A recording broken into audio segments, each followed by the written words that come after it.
Story number 8. God saves Joseph and his family.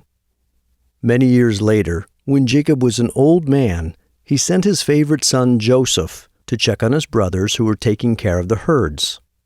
Joseph's brothers hated him because their father loved him most and because Joseph had dreamed that he would be their ruler. When Joseph came to his brothers, they kidnapped him and sold him to some slave traders. Before Joseph's brothers returned home, they tore Joseph's robe and dipped it in goat's blood. Then they showed the robe to their father so he would think that a wild animal had killed Joseph. Jacob was very sad. The slave traders took Joseph to Egypt.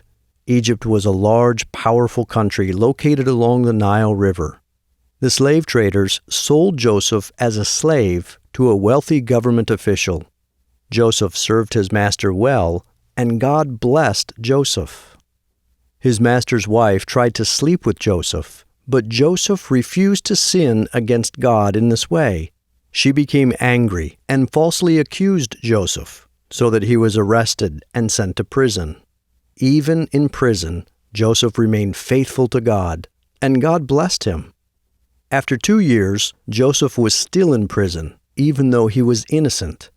One night, the Pharaoh, which is what the Egyptians called their kings, had 2 dreams that disturbed him greatly.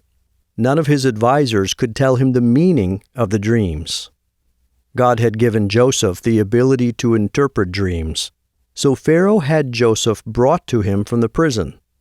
Joseph interpreted the dreams for him and said, "God is going to send 7 years of plentiful harvests, followed by 7 years of famine." Pharaoh was so impressed with Joseph that he appointed him to be the second most powerful man in all of Egypt.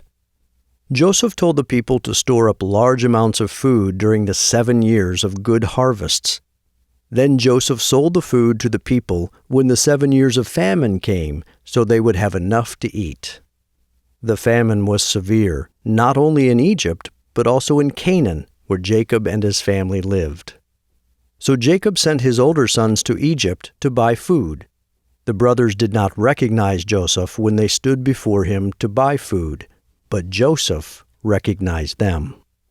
After testing his brothers to see if they had changed, Joseph said to them, "I am your brother, Joseph. Do not be afraid. You tried to do evil when you sold me as a slave, but God used the evil for good. Come and live in Egypt, so I can provide for you and your families." When Joseph's brothers returned home and told their father Jacob that Joseph was still alive, he was very happy.